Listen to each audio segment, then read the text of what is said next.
Health, truth, hope.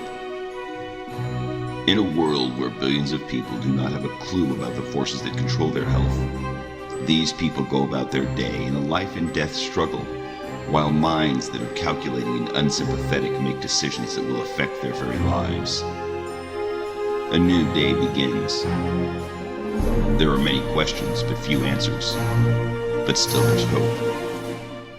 This is the big secret. Each year, millions of people die in the United States from chronic diseases, yet many of these deaths are preventable. Sure, we all know that smoking is bad for your health. As a matter of fact, it's probably no surprise that nearly 500,000 people die each year in the United States from smoking-related causes. That's 1 in every 5 deaths in the US. But what if I told you that you might be at an even greater risk of death? According to the Center for Disease Control, half of all adults in the United States have a chronic health condition. These are startling statistics, yet people go about their lives unaware of the things that affect their health. There are those who try to manipulate and influence factors that have a direct impact on your health. For these people, corporate profits are more important than your well-being. Have you ever wondered about the startling rise in chronic diseases over the past 20 years? We've all heard people say, "You used to not hear about all the diseases we have today." Were they here all along and we're just getting better at diagnosing them? Or are more people developing chronic conditions like cancer, diabetes, heart disease, and stroke? In this documentary, we will take a look at several important events in history and note an interesting correlation in the rise of certain diseases. In some cases, we will provide a little background to make the information more meaningful. There is a lot of information and a lot of misinformation on most of what we're going to cover. Trust me, we will only scratch the surface on some of these issues. So why did we create this documentary? Our goal is to challenge the status quo and to start a conversation about healthcare and nutrition in the United States. You may be surprised by some of the information presented, but I encourage you to do your own research and to talk to others who do not have a financial interest in your well-being. Let's get started.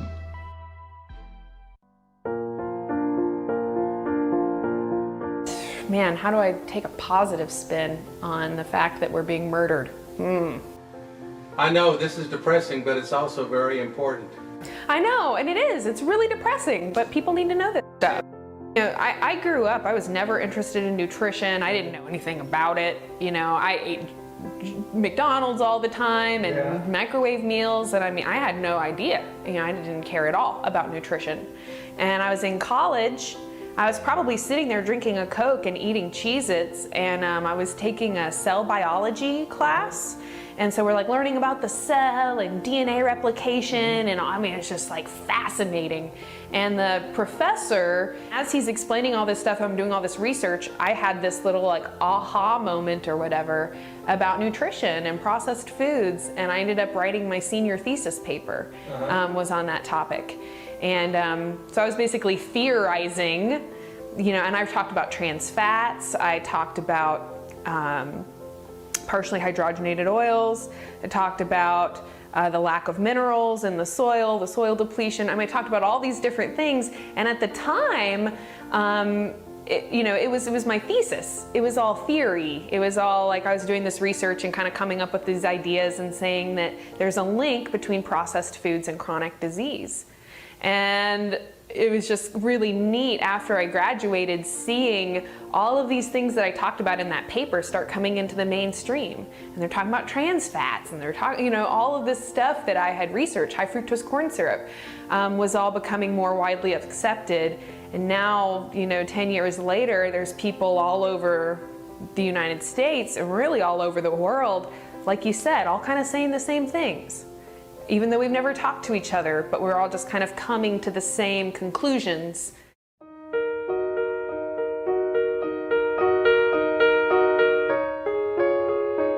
John D. Rockefeller was born July 8, 1839 in Richford, New York. His father, William A. Rockefeller, was a doctor who claimed that he could cure cancers and charged up to $25 per treatment. He was gone for months at a time and would return to his family with substantial sums of cash. In 1865, at the age of 24, Rockefeller bought an existing oil company and gained complete control of the business. Rockefeller was convinced that oil would soon be very profitable. He immediately moved to expand his business by taking over smaller oil companies, thus forming a cartel with the power to control oil production and delivery in the United States. That's a quick lesson on how John D. Rockefeller became the richest man in the world.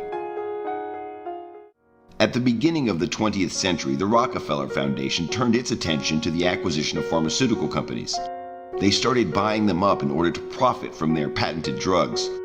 However, in 1912, vitamins were discovered and we began the long process of understanding their health benefits. Keep in mind that by today's standards, the practice of modern medicine was in its infancy. These pharmaceutical companies had developed and patented drugs to treat a variety of common ailments. According to the National Center for Biotechnology Information, doctors soon recognized scurvy, beriberi, rickets, and other conditions as specific vitamin deficiencies rather than diseases. Unfortunately for pharmaceutical companies, vitamins cannot be patented. Now, the pharmaceutical cartels were faced with a dilemma. How do you promote the sale of extremely profitable patented drugs over natural remedies like vitamins? The answer? You find a way to control doctors and influence what they prescribe. You might think that this sounds like some sort of a science fiction movie, but that's exactly what happened in the United States. Slowly and methodically, medical practices moved to a profit-driven system promoting pharmaceutical drug sales and profitable surgery over curative medical practices. Basically, the long-term management of diseases was found to be more profitable than efforts to cure diseases.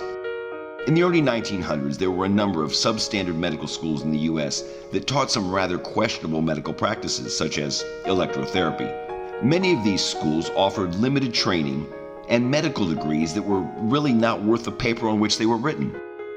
In 1910, the Carnegie Foundation decided to focus on reforming healthcare and commissioned Abraham Flexner to study medical schools in the United States.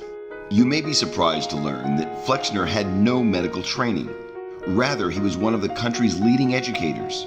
The Carnegie Foundation gave him a unique perspective from which to study the healthcare industry. During his research, Flexner visited every medical school in the U.S. The results forever changed medicine in this country. The Flexner Report, as it was to become known, was published in 1910. In it, he criticized most of the 155 medical schools in the U.S. and called for higher standards, more hands-on clinical work, and more research. That, in and of itself, was a good thing, and at first glance you might think that we're better off today because of his findings. Well, in many ways we are, but let's dig a little deeper. The Rockefeller Foundation seized this opportunity to promote their own agenda. They used their influence to help pass legislation putting the American Medical Association, a private institution, in charge of overseeing medical training and practice. And how exactly did they do that? Well, some things never change. Just like today, they used campaign donations and lobbyists to further their agenda. In exchange for large campaign contributions, legislators gave the Rockefellers just what they wanted: the AMA in charge of medicine in the U.S. Unfortunately, the AMA was also heavily influenced by the Rockefeller Foundation, which, as you remember, was looking for a way to promote their patented drugs. Consequently, the AMA promoted allopathic medicine to the point that it became the only approved form of medicine taught in the U.S. Consequently, doctors began prescribing the Rockefeller Foundation's patented medicines to manage, not cure, illnesses and diseases. As a result of the Flexner Report and the newfound authority of the AMA, medical schools were under intense pressure to conform to the wishes of the Rockefeller Foundation. As I mentioned a moment ago, in some cases that reform was badly needed. However, other forms of medicine quickly became outdated and were labeled accordingly. The Rockefeller Foundation began awarding large grants to medical schools that taught allopathic medicine. Schools that still embraced alternative forms of medicine could not compete financially and were forced to close. In the end, half of the medical schools in the U.S. were closed. You're listening to The Corbett Report. CorbettReport.com.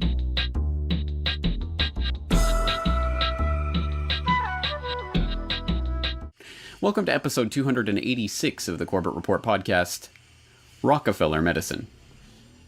Quote, "The crisis in today's healthcare system is deeply rooted in the interwoven history of modern medicine and corporate capitalism. The major groups and forces that shaped the medical system sowed the seeds of the crisis we now face. The medical profession and other medical interest groups each tried to make medicine serve their own narrow economic and social interests. Foundations and other corporate class institutions insisted that medicine serve the needs of their corporate capitalist society. The dialectic of their common efforts and their clashes, and the economic and political forces set in motion by their actions, shaped the system as it grew. Out of this history emerged a medical system that poorly serves society's health needs." End quote.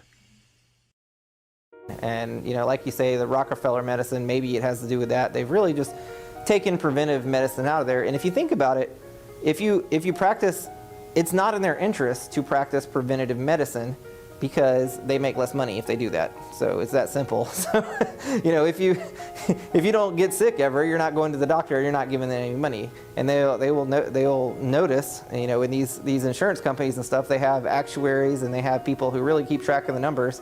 And they've probably got it worked down to a science where they will see that if they start doing preventative medicine, they take a real big hit to their checkbook. And so there's basically what it is, it comes down to, in modern medicine, I consider it just a violation of the Hippocratic Oath, where doctors have,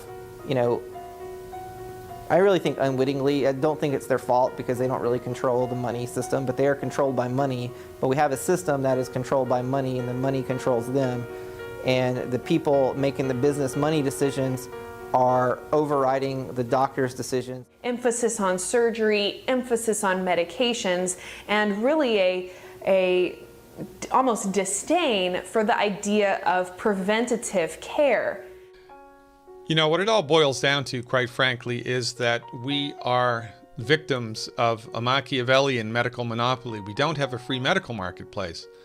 We haven't had a free medical marketplace since the early 1900s, and, absolute power corrupts absolutely. Quite frankly, if you're not angry, you're simply not paying attention, or you're not educated with the proper information, and that's really not your fault because that's the result of a monopoly, right? Inside of a monopoly, you are spoon-fed what the powers that be want you to know, which is often very different than the actual truth of the matter. It's because we have a system of medicine that is fundamentally stupid. Consider how the system works. First, we do nothing to prevent disease. We wait for people to get sick. Once they are sick, instead of curing their disease, we suppress the symptoms by prescribing toxic chemicals and doing surgery. Then the toxicity of the chemicals makes the patient even sicker, creating entirely new diseases. And then finally, to hide the fact that the patient is now sicker than when they started, we don't call these new problems diseases, we call them side effects. If you've been listening to my lectures for last year, you know that my passion is our kids. And experts tell us that our children are going to be the first generation of Americans that do not live as long as their parents. This is a catastrophic prediction of biblical proportions. We're talking about the Great Flood. We're talking about all of Egypt's firstborn dying because Pharaoh refused to release the Hebrew slaves. Can you imagine everybody in this room burying their children? This tells us how terribly the medical profession has failed us.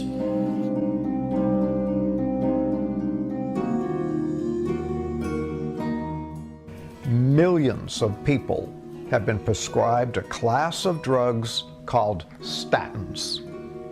These drugs are supposed to lower cholesterol and thereby prevent heart attacks. Well, first of all, do they lower cholesterol? And the answer is yeah, they lower cholesterol. But here's a very important question. Do they prevent heart attacks? No, they don't. Are they safe? No, they aren't. So if you're taking a statin, you're taking a drug to prevent heart attacks that does not prevent heart attacks.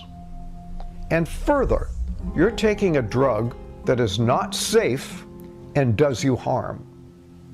Now, does that make sense? I hate statin drugs. I absolutely hate them. And yesterday I gave a long talk explaining, I mean, there's so much evidence. They cause so many problems, and they certainly don't. It's not a fair trade-off. You'd never win, in my opinion, almost under any circumstance, taking a statin drug, given all the damage it's going to cause, compared to the slight chance that you might avoid a heart attack.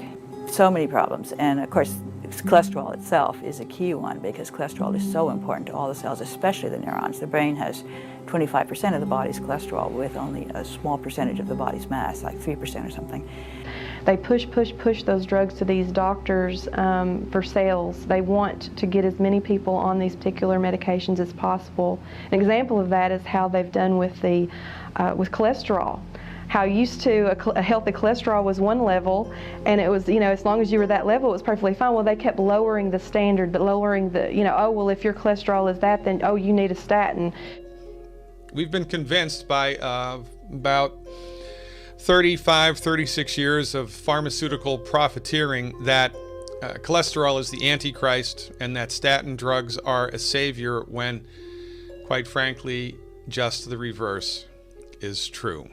Low cholesterol levels are associated with an increased chance of death, an increased chance of cancer, high percentage of birth defects, peripheral neuropathy, short temper and aggressive behavior, kidney failure, and dementia. Let's take a look at this. Alzheimer's was virtually non-existent until right around 1940, and then it started to show up, and then after 1980, man, it skyrocketed. It rose from obscurity to become the 6th, 5th, or 4th leading cause of death, depending on how you crunch the numbers, currently in 2016. And man, it has skyrocketed. But then let's look at something very fundamental. What is the point of paying attention to cholesterol? The point is said to be prevention of heart attack and stroke, isn't it? Mm-hmm. All right. Do you know what will cut your risk, my risk, her risk, everybody's risk of heart attack and stroke by 75 to 80%? And you don't have to swallow a thing? Do you know what that might be? It's called donating blood. There is research on that from the 1990s, late 1990s. Whole bunch of guys, followed for an average of 8 years each. The guys who donated blood once or twice a year had 75% less heart attack and stroke during that time. Now, if word ever got out about that, what would happen to the sales of anti-cholesterol medications? Because anti-cholesterol medications cannot drop the heart attack and stroke risk by 75 to 80%. Cholesterol is not the Antichrist. Cholesterol is so important that our bodies make it. Every cell wall in the body is made from cholesterol. Cholesterol makes the cells in our body waterproof. This is very important. Everybody thinks cholesterol is a fat, but cholesterol really is an alcohol. But it doesn't really perform like most alcohols do. It's a little different. Cholesterol is extremely important for your health. All of your sex hormones are made from cholesterol. They're made from it. You don't have enough cholesterol, you don't have enough sex hormone. So guess what also has been a fallout of fat-free diets and statin drugs? Not only does your brain dry up and you get Alzheimer's disease, but your sex hormones dry up. So guess what? Erectile dysfunction. Women get hot flushes now for 5 years instead of 3 months like their grandparents did. Why? Because you have a bad gene? No, because you don't have enough cholesterol. They tell you take this statin drug and go home and exercise every day. And that's a really bad combination. In fact, papers have shown that exercise is of no benefit if you're taking a statin drug. But if you aren't taking a statin drug, then the exercise is good for you, So it basically derails your opportunity to improve yourself through these other things that are known to be beneficial. They're no longer beneficial because of the statin. How many have heard of Alzheimer's disease? It's a physician-caused disease. Mark my words, in the next 2 years, maybe even next week, it'll pop up in the newspaper. There's more than enough information to prove that it's a physician-caused disease. Alzheimer's disease is a disease that did not occur, even by another name, 40 years ago. It only became recognized as a disease in 1979 25 years ago. Today, it's the number 4 killer of adults over the age of 65. If you listen to your doctor and you give up eggs and eat egg beaters, if you give up butter and eat margarine, if you rip the chicken skin off your chicken before you eat it, eat tofu instead of red meat, the odds are you're going to get what? Alzheimer's disease. It fascinates me that they've been able to do this incredible sales, tactic to convince all the doctors and all the patients that, oh my God, I have to take this drug. And when you look, you look at statistical, I'm always looking at correlations. Fascinatingly enough, if you look at the correlation over time from hospital discharge data that are maintained by the US CDC over time of high cholesterol or high LDL, LDL's going up exactly in step with glyphosate usage on corn and soy crops. So I think glyphosate is causing our problem that we have now with too much cholesterol in our blood. And it's not going up. If you look at heart attack, it's completely unrelated. It's like doing something completely different from what the cholesterol's doing. So here they say, oh yeah, high cholesterol correlated, heart attack. It's not true. The high cholesterol is not correlated with a heart attack. But in this country, what's kind of taken over the news media? What's taken over the pharmacologic media? What's taken over your doctor's office? We hear it every day, 15 times a day if you watch television. Statin, cholesterol, get your cholesterol down. I mean, the commercials regarding statins and cholesterol are almost as bad as the ones regarding erectile dysfunction. So the cholesterol-centric idea of reducing heart disease is really misleading. And I'll show you some data in a few minutes that if you look at your cholesterol level and you treat it with a statin, 50 to 75% of you still have a heart attack. So we have reached a limit in our ability to reduce cardiovascular disease based on our present medical treatments. We are a pharmacologically driven country. We are not a preventative medicine country. 1 in every 3 deaths in this country is a cardiovascular death. So it's 2,200 deaths per day just from heart disease and stroke. And we could reduce that, if we did the right things, to 70 to 80% less. And I can say this now with some degree of authority that the methodologies, the traditional care, the treatments, and even some of the surgeries that we've been doing for the last 25 to 30 years in cardiovascular disease are misdirected. They're obsolete and they're very limited in their scope. Alzheimer's disease has long been believed to be irreversible, but that might finally be about to change, thanks to the work of Dr. Dale Bredesen, whose patients showed subjective memory improvement within 3 to 6 months of treatment. Dr. Bredesen believes that Alzheimer's disease is caused by numerous factors. Okay, so this is a very exciting time because we're witnessing the first reversals of cognitive decline in early Alzheimer's disease and pre-Alzheimer's conditions like MCI and SCI. So this is an exciting time where we're able to do things that we weren't able to do before. And one of the things that we suggest to people is because when you look at what actually drives Alzheimer's disease at the molecular level, what you find is that there are dozens of contributors. And so we usually tell people, imagine you have a roof with 36 holes in it. You're not going to just cover one hole, you're going to cover as many as you can to get the best result.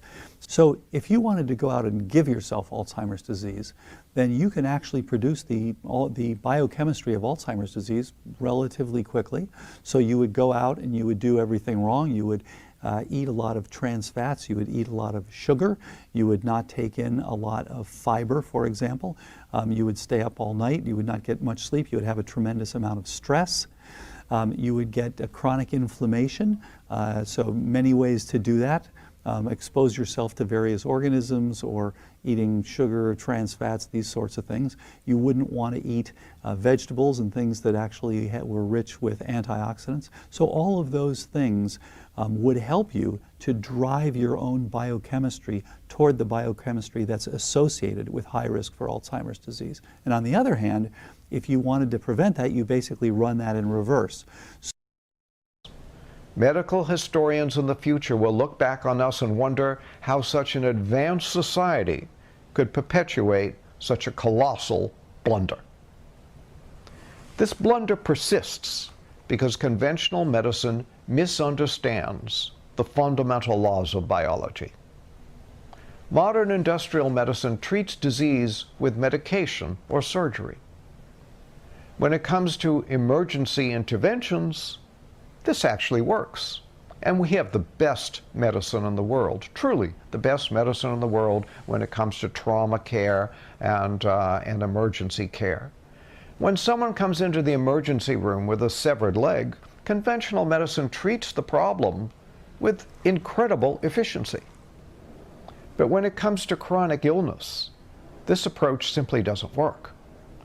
Conventional doctors have thought that you either have a disease or you don't. You have diabetes or you don't. There are no gray areas. We've developed no protocols for measuring and intervening in the disease process when it's in initial and most easily treatable stages. Now we live in an age where our democracy has been hacked, money does call the shots, as the movie points out, and unfortunately everybody knows that's true. There is hope for changing that. There is an opportunity, particularly in the age of social media, to organize in the same ways that so many did during the generation of America's founders, to use truth, to use logic, to use a clear expression of what the real public interest is, to overcome the special interests that are trying to stop what's good for the public interest.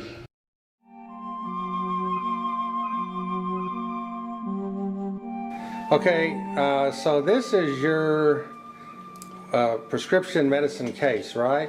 Yes. And you call this your what? My traveling pharmacy. It's your traveling pharmacy. Tell me about what you have to take every day. All right. This row across the top is what I take in the morning.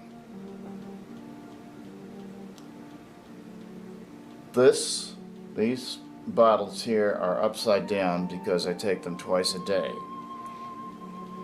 And these I take at night. Once a day at night, twice a day morning and night, once a day in the morning. According to DrugWatch.com, Big Pharma has over 1,100 paid lobbyists, which partly explains the influence they have on Capitol Hill. From 1998 to 2014, they spent nearly $2.9 billion on lobbying expenses, more than any other industry. The report goes on to talk about the practice of hiring former government workers with valuable connections to gain political clout. The trade group Pharma has more than 50 current or former staff members who once served in the political arena. But the deal is, let's say I'm a doctor and I know this. Let's say I'm a certified mainstream doctor. Okay, I'm an alternative medicine doctor, but just pretend that I am. Let's say I know these great alternative medicine things that can help you, and yet I have this, drug. Okay. The thing is, you have to realize if I mess up, I am legally responsible for that, because as the licensed doctor, when I give you advice, I tell you something to do and you do it and it goes wrong, then you come and sue me, and then what I have is this thing called insurance, and then so I pass responsibility to the insurance. So the thing is, it's part of the judicial branch of our government, the way the courts work, that as a medical professional, if I give you something that helps you, it's a risk to me, versus if I give you a drug, it may harm you, but the thing is, since it is the accepted method of treatment, it is easily defensible that this is what's accepted for this, I give you this drug, and if you get sick and then you come after me, I just send it to my insurance company and they pay for it because it's on the list of things that get paid for without even a second thought. They actually have a lot of control, and I think that is a big secret because we don't have an emphasis on that. We have a big emphasis on diagnosis and treatment with pharmaceuticals, not on prevention. And it's unfortunately the case that much of our education in America is biased by, being filtered through a pharmaceutical lens. We learn about a one gene, one ill, one pill model, and in this way, doctors are very much only ever taught to manage symptoms through the use of pharmaceutical products. They aren't taught about the potential for individualized risks. Often we have to do our own research to discover how it is that claims to efficacy are established. Well, I was on pharmaceuticals that were prescribed to me, and did they offer some benefit? Yes.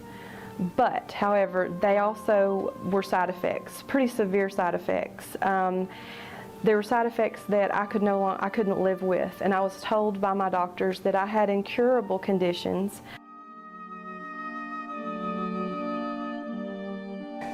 So, they looked at 38 positive trials, and of the 38 positive trials, 37 of them were published. Of the 37 negative trials, only 3 of them were published, 22 of them were unpublished, so really in a locked file drawer, and 11 of them were published as positive data, also often referred to as data dredging or statistical manipulation for a specific outcome that is in service to industry interests. So this is one of the ways that we can be left with the impression that there is efficacy when in fact, in this case, there were equal numbers of negative and positive studies, and we were only really exposed to the positive ones. To my best understanding, there is an unlimited number of trials that can be conducted before the 2 trials are selected. So in many ways, that's like tossing a coin until you get heads as many times as you want.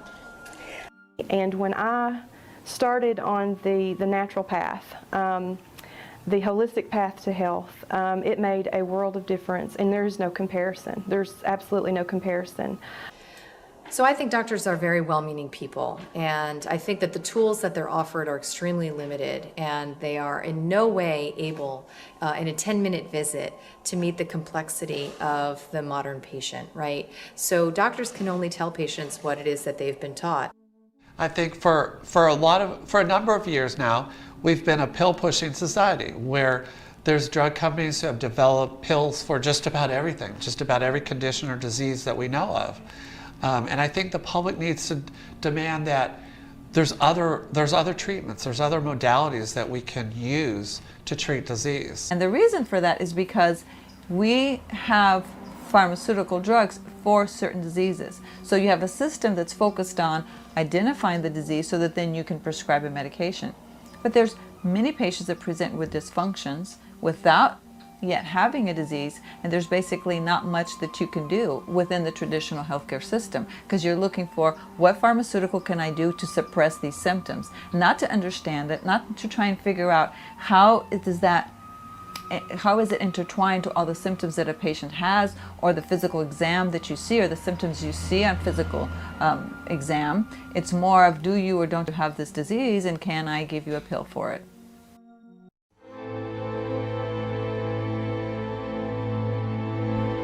President Nixon's new Secretary of Agriculture, Earl Rusty Butz, was determined to make dramatic changes to the 1930s New Deal farming practices.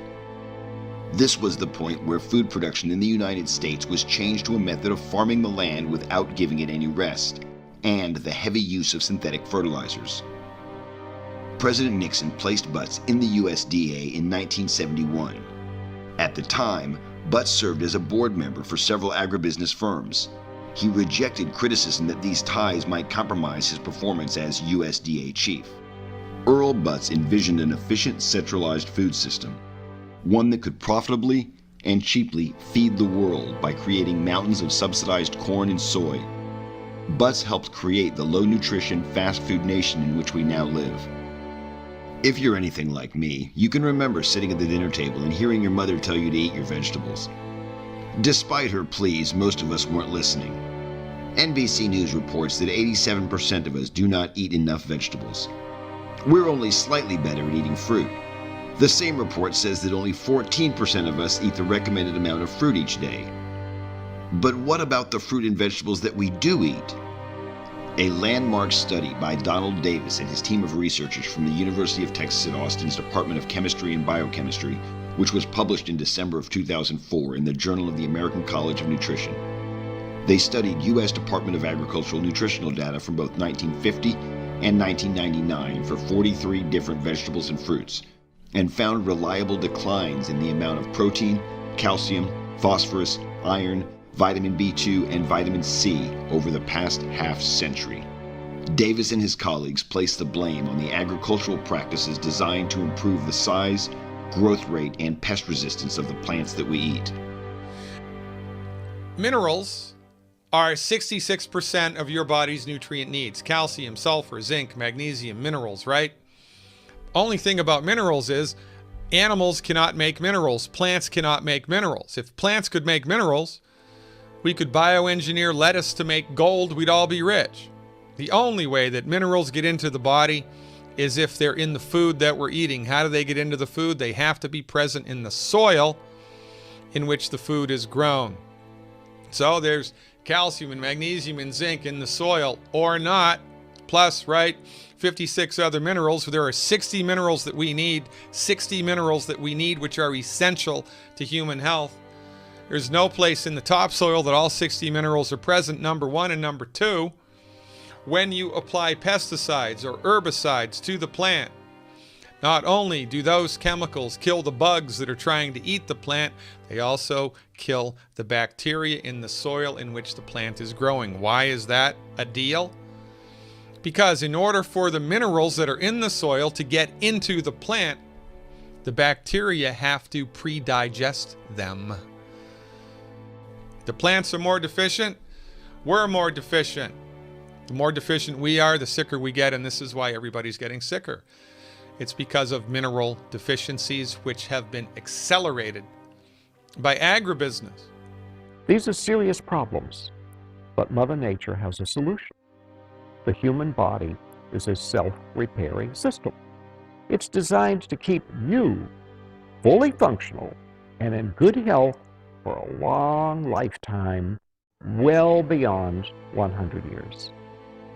All you have to do is proper maintenance.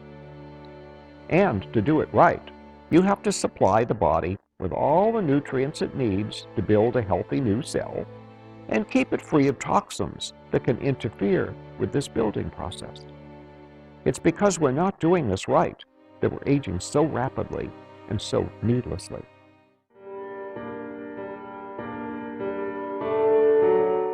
We are being killed, and nobody goes to jail. This, according to the United States Department of Agriculture and the National Institutes of Health. When you spray the herbicide glyphosate onto genetically modified corn and genetically modified soy, and you feed that to human beings, and then you plot on a graph the incidence of illness relative to the use of genetically modified corn, genetically modified soy sprayed with glyphosate, what you see is a dramatic increase in liver cancer, bile duct cancer, kidney cancer, bladder cancer, thyroid cancer, death from high blood pressure, and death from stroke. I remember when Roundup was invented, it was the greatest thing ever because it killed everything. And then they figured out how they could make plants that the Roundup didn't kill, but it killed everything else. So no more hoeing weeds in the cotton field and no more weeds in your wheat patch. And this is published and known for years.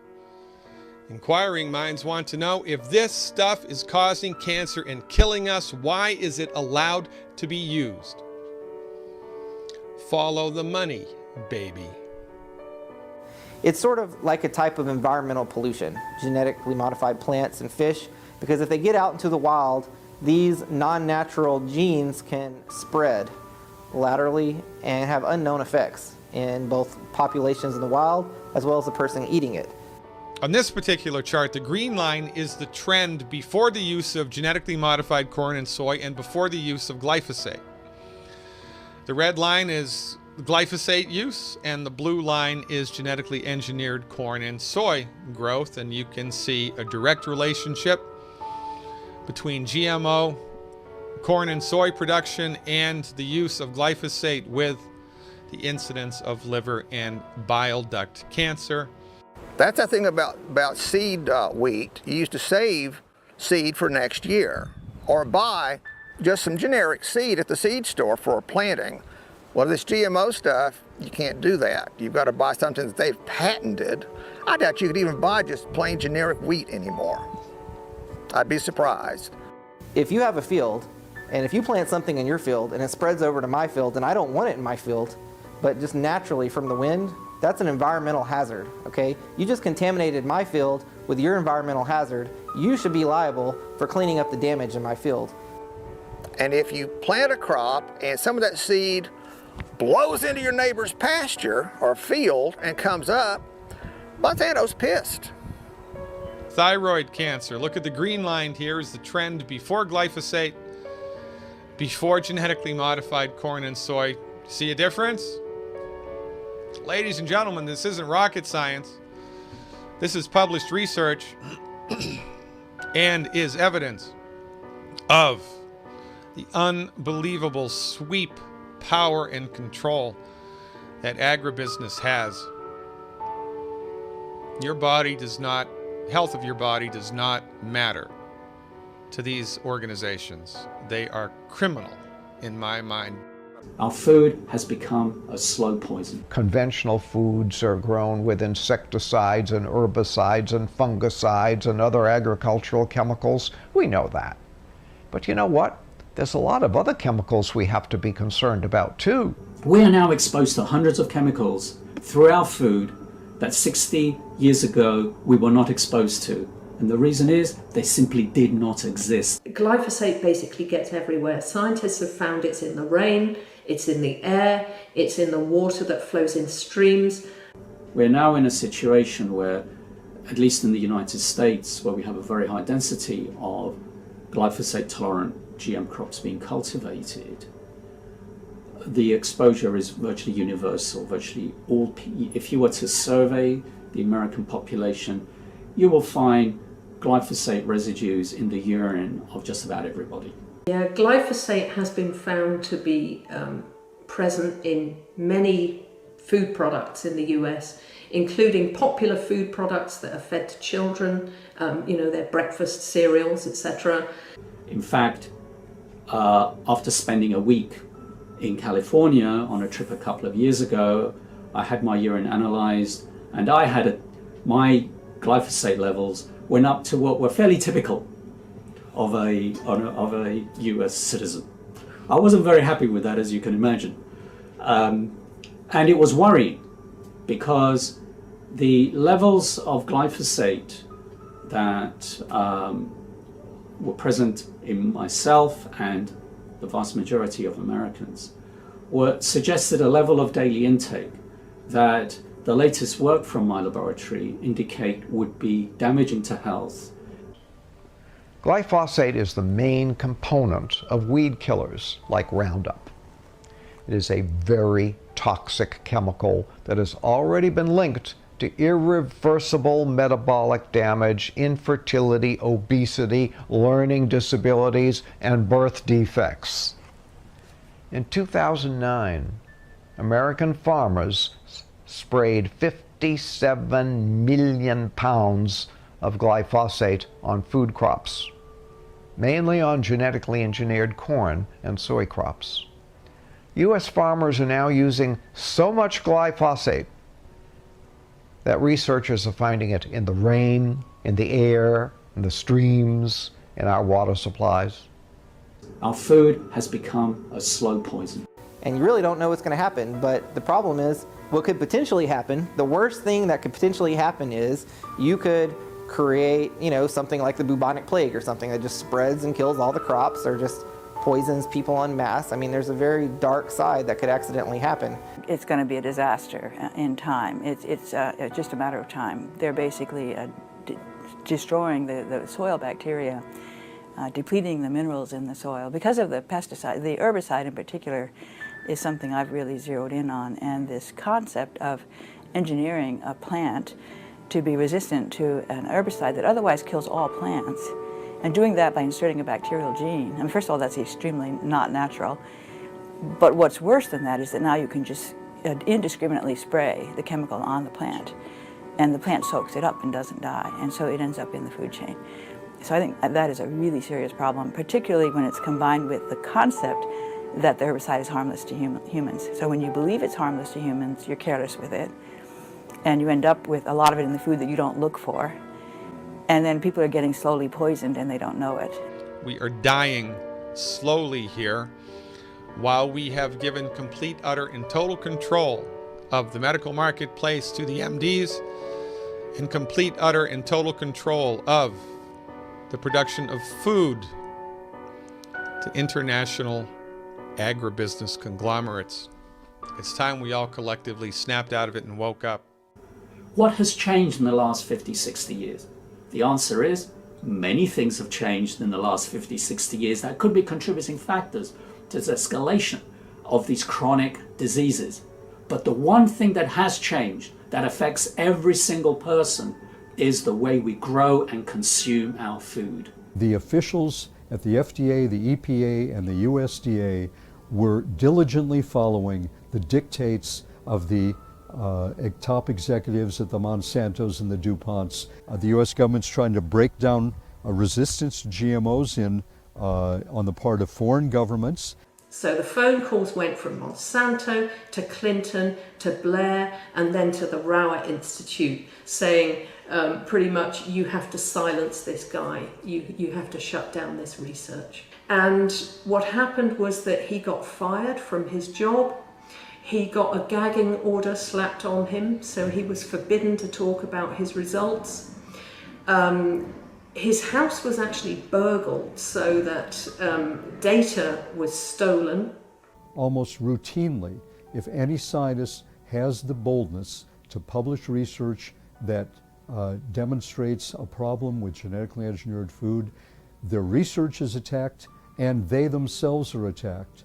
And scientists have been sacked, they've lost their job at research institutes, or university scientists have lost their jobs, or even speaking out and voicing concerns about GMOs is very dangerous in the scientific community.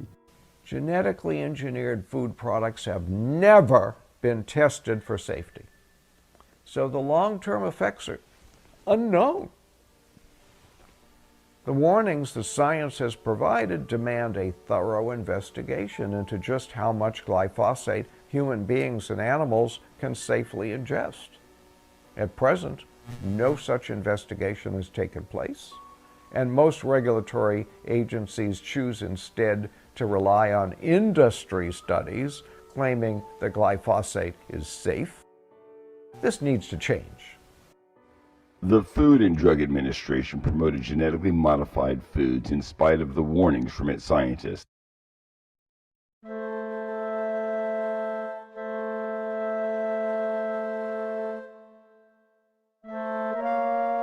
In 1980, the U.S. sugar producers were large contributors to the Ronald Reagan presidential campaign. After the election, Reagan appointed John Rusling Block as his new agriculture secretary. With his new position, Block stopped the import of sugar and limited domestic sugar production, thus creating an artificial shortage of sugar. As a result, the sugar growers in the United States made a lot of money because sugar prices went to an all-time high. The cost of sugar in the United States was 21 cents a pound, as compared to the world cost of 4 cents a pound. As a result, the soda manufacturers had a very difficult time making a profit and switched to the much lower-priced high-fructose corn syrup. Corn costs very little in the United States because it is government subsidized. You know, you go back to 1974, sugar prices were at the highest they'd ever been at 57 cents a pound, but then by 1978, they were down to 8 cents a pound. And so that volatility really, I think, spurred the FDA on, you know, to make these restrictions in 1981, and by giving loans to the sugar producers. The rise in obesity and fatty liver and diabetes has just skyrocketed. A brand new study by researchers at Duke University Medical Center found that frequent consumption of fructose, this is a type of sugar found in soft drinks and sweetened juices, raises the risk of non-alcoholic fatty liver disease. It causes inflammation, it causes scarring of the liver. Significant liver damage is more likely to occur. So, does sugar cause weight gain? Yes. Does sugar cause obesity? A factor. Is sugar the cause of obesity? Not even remotely close. Okay? And the problem is, it's not about obesity. Remember, it's about metabolic syndrome. And that's where the money goes. I don't even care about obesity. What I care about is people getting sick, because I'm a doctor. Okay? Here's the problem. But I'm going to show you very quickly that chronic fructose exposure alone promotes the metabolic syndrome. But we don't do anything about that.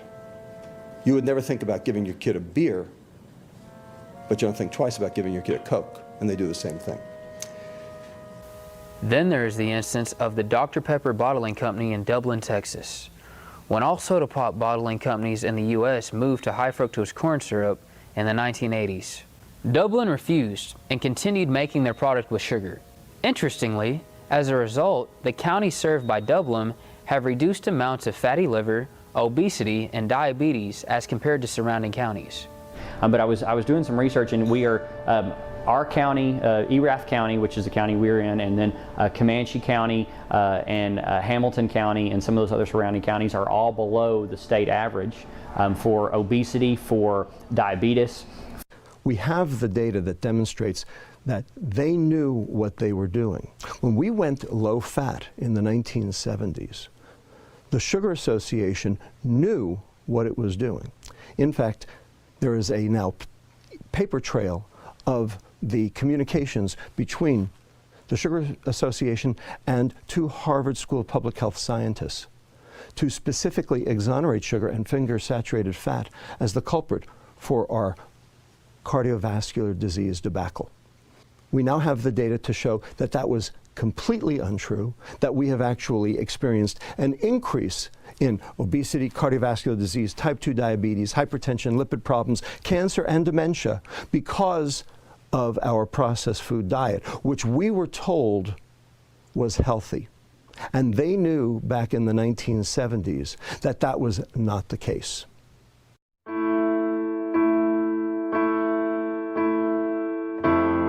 Fluoridation of the drinking water supply is done to get rid of the toxic waste hexafluorosilicic acid from the smokestack scrubbers of aluminum and fertilizer factories. This practice has caused cancer and brain damage for almost 50 years. The aluminum and fertilizer industries would have to pay a fortune to dispose of the hexafluorosilicic acid if it were not for the municipal water fluoridation. Research done by Harvard University showed that municipal water fluoridation damages the brains of children, causing them to have lower IQs, sometimes by as much as 10 points. CDC, OSHA, and other government agencies classify fluoride as a very dangerous toxic substance. Fluoride is a carcinogen, and the fluoride from aluminum and fertilizer plants also has mercury and other dangerous toxins in it. Dr. Dean Burke of the National Cancer Institute said, "Fluoridation is a form of public mass murder." And he also said, "In point of fact, fluoride causes more human cancer death and causes it faster than any other chemical." So the honest answer is that the ADA is probably the biggest political machine in the U.S., spends the most money on lobbying, is able to hoodwink most of the organizations and the health organizations in the U.S., including the CDC, the FDA, and the EPA, into allowing water fluoridation. And the aluminum industry basically hasn't had to do anything because the ADA has stepped in and kind of carried it as its baby, as its football.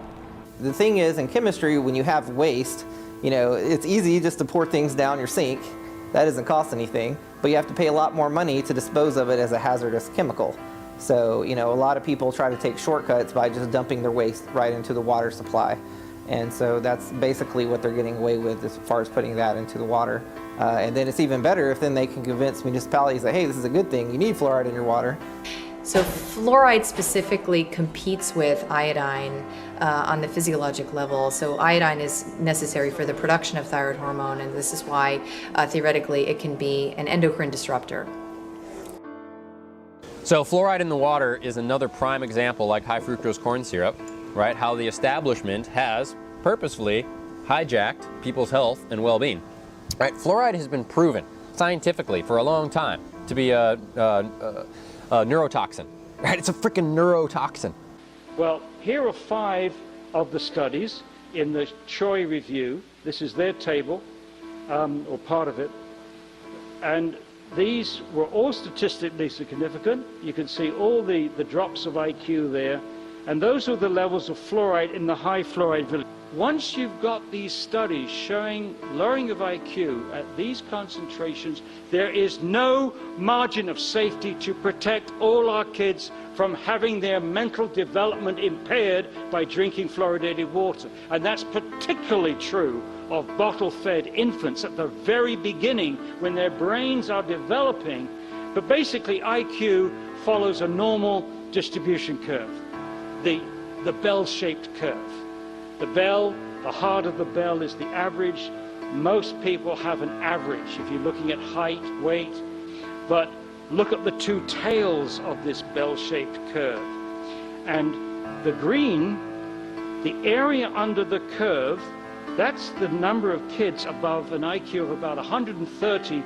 Those kids are very bright or geniuses. Now at this end of the curve, the magenta is that area under the curve is the fraction of the population which is mentally handicapped. Now, if you were to shift downwards by 5 IQ points, the average would drop from 100 to 95.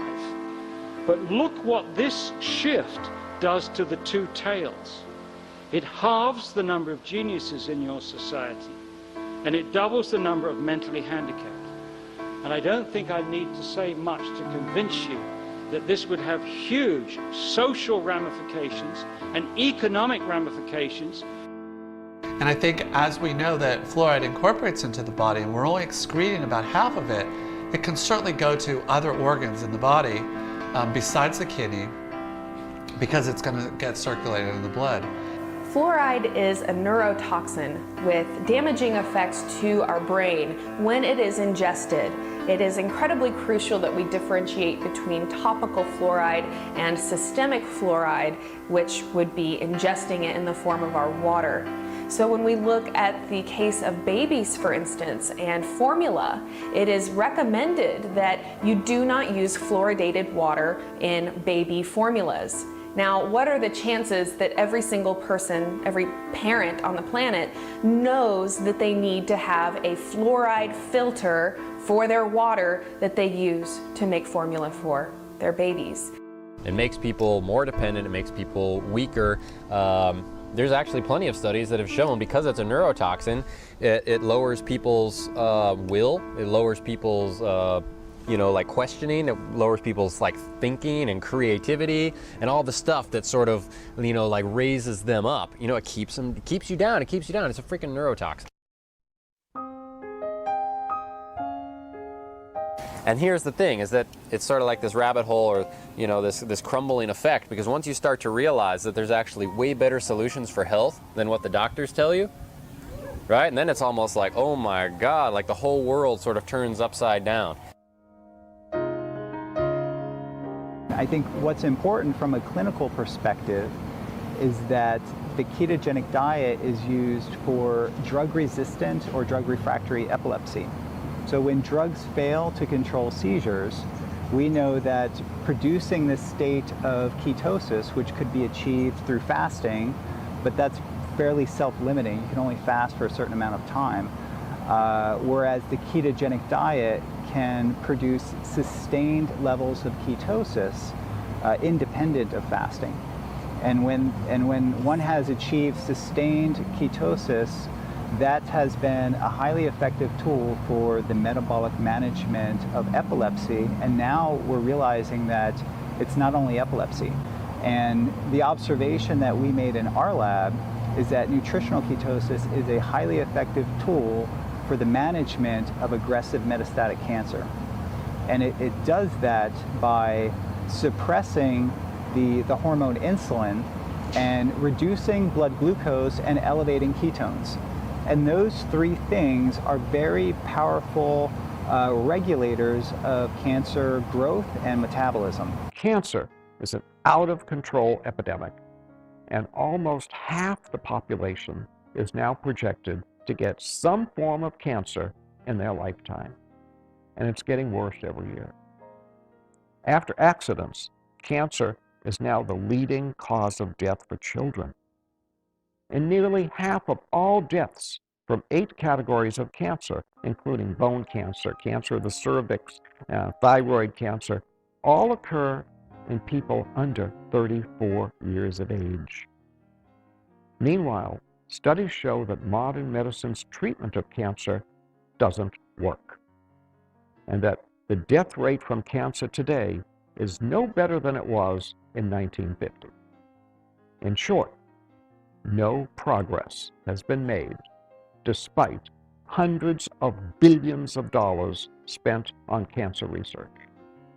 Unfortunately, the cancer industry goes to great lengths to obscure these truths and is generally successful in doing so. Virtually no one needs to suffer from cancer. The knowledge we already have is sufficient to both prevent and reverse cancer. All we need to do is put this knowledge to work. So it's been known for years that cancer cells have accelerated rates of sugar metabolism.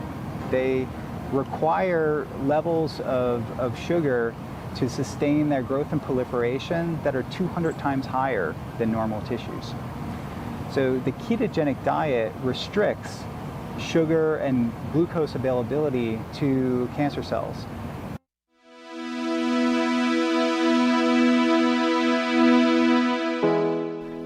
When a human being is nutritionally deficient, you'll go to Olive Garden, you'll chow down 3,000 calories in a heartbeat, and then you go home and 3 hours later you're hungry again. But your medical doctor has a cure for that. They cut your stomach out. Gastric bypass surgery. Or they'll wrap a belt around your stomach and strangle it, make it smaller. Lap band surgery. Oh, that's a good idea. Or they'll give you antidepressants. Remember, pharmaceutical centrists, surgical centrists, therapeutics, the intention of which are not to cure anything. Our experience is when human beings are nutritionally satisfied, you only eat as much food as you need, and then you walk away. So, cribbing in human beings due to nutritional deficiency is, in my opinion, the leading cause of obesity, because you're eating too many calories, because you are nutritionally deficient. And this is the secret to weight loss that not even Oprah knows.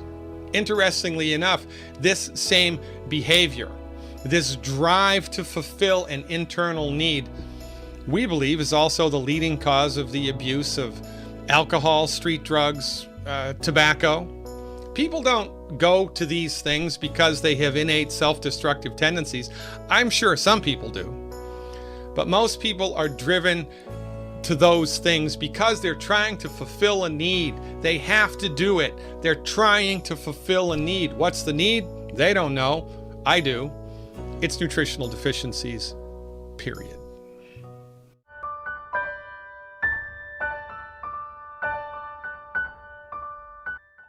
Numerous scientific studies have shown that religiously observant people in the United States live longer than the non-faithful, regardless of which religion they practice. Regular religious attendance can increase life expectancy by 1.8 to 3.1 years. There have even been certain cases where religious faith has cured disease when standard medical practice could not. Hi, I'm Pastor Bob Barker of Crossroads Community Church here in Uptown Dallas. Several years ago, back to 1995, because I'm a public speaker, went to a plastic surgeon because I had a little something on my forehead that needed to be taken off. It bothered me, it didn't bother anyone else.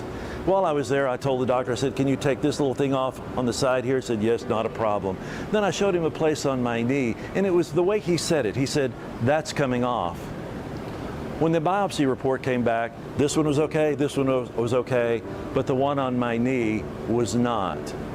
He said, you know, I'm not going to pull any punches with you because we really don't have time. He said, I've already made an appointment for you at Texas Oncology at Presbyterian Hospital. And I waited and waited and waited, and finally the doctor came in. And she was a short little girl, right out of med school, very, very prominent in oncology. And she said, you know, I don't give you very long to live. Well, I told her, I said, you know what, I have 4 daughters. I want to see graduate from high school. I want to see them walk down the aisle. I want to be the one walking down the aisle. I want to see my grandchildren. And she said, well, let's see. She gave me between 6 and 9 months. A year later, when I walked in for my first oncology visit, She was walking, pacing back up in front of the door. She saw me sitting on the exam table, and she kept looking at her report, kept going back and forth. They'd already run all the tests, and she was shocked. She said, you know, I didn't expect to see you here. I said, remember I told you that I would see you? I said, first off, someone that's 5'2", dripping wet, maybe 103 pounds, is not going to tell me I have to die. And I sat in there. She walked back and forth. She had my chart. She walked in and she said, you know, I didn't think I'd see you. I said, I could tell. I could tell. You were really disappointed because you said that I was going to die. And I'm back. I'm back. I was thankful. I was thankful every year when they did the blood work and they did the scans that there was nothing. When they took the baseline, Shauna, there had been no change. She said, what's wrong? She said, I was messing up her whole thing. I said, I wasn't doing it. I said, but I know somebody that was. And she kept saying, well, I know about that PMA. I said, this can't be positive mental attitude because I cannot positively change my body chemistry with my mind. But I know somebody who can. And I was thankful. I was thankful. Blue zones are places on the earth where people have been statistically proven to live longer. One of the components to all those blue zones is they have faith.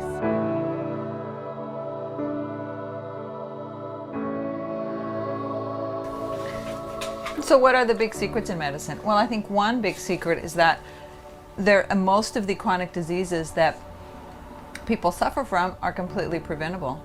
But the secret is that you have to focus on prevention and have a more functional approach and not just focus on the disease.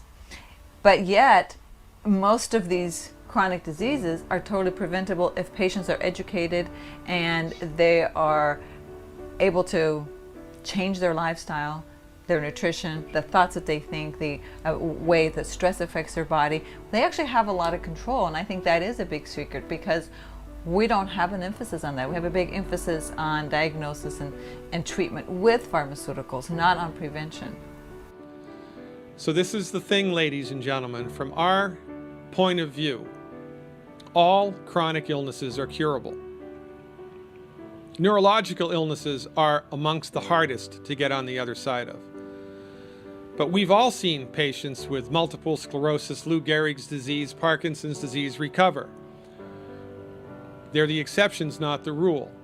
But we've seen it happen, so therefore we know that it can happen. But my point is, even for the stuff that's really difficult to get on the other side of, you have to give your body a fighting chance. You have to give your body the stuff that it needs to attempt to fix itself.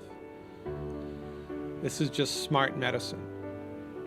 You know, we learned how to have public sanitation and more regular food, and that increased the quality of our life and increased our lifespan, doubled our lifespans. Well, this is the next iteration of that same thought. Just like if you had a friend who had a problem or two friends who had an argument, you would listen to both sides of the story. And unfortunately, what we're doing with our health is largely we're just listening to one side of the story. We're just hearing one perspective on how we could treat that issue. And the truth is that there's always two sides of the story. There's always two perspectives. So this tip is about recognizing that you have the power, you have the intelligence, you have everything that you need to be able to go and make a decision for yourself. And if you decide that the mainstream model is what's right for you and is what you want to do, then that is fantastic. I'm in no way discouraging you from doing that. But you do need to feel empowered to make a decision for yourself and to not just accept something because an authority figure told you. To really think about that issue, think about your body and your life, and make a decision that you feel good about.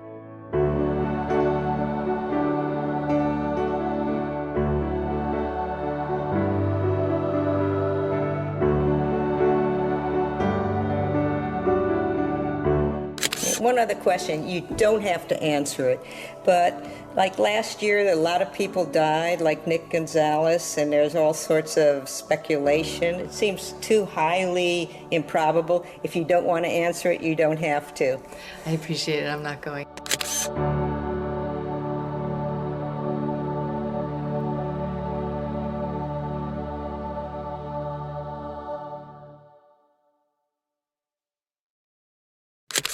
I'm not sure I want to answer that.